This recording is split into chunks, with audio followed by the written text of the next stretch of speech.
তাকে দেখে মনে হচ্ছিল সব ঠিক আছে, স্মার্ট, পরিপাটি, সময় মতো কাজ করে। কিন্তু কেউ জানতো না প্রতিদিন সে সকালে ঘুম থেকে উঠেই ভাবতো, আজ আর জেগে না উঠলেই ভালো হতো। এমন মানুষ হয়তো আপনি নিজেই।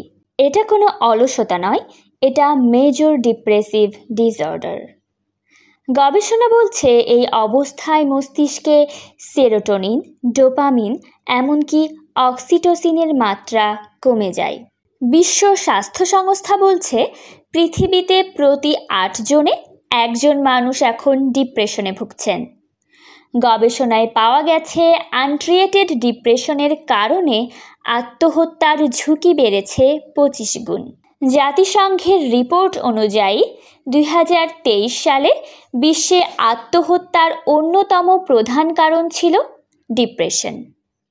বাস্তবে ডিপ্রেশনের লক্ষণগুলো হলো অতিরিক্ত ক্লান্তি, হতাশা, ঘুম ও খাওয়ার অভ্যাসে বড় পরিবর্তন, আত্মবিশ্বাসের ঘাটতি। একাধিক গবেষণায় দেখা গেছে নিয়মিত থেরাপি গ্রহণ করলে 80% রোগী স্বাভাবিক জীবনে ফিরে আসতে পারে।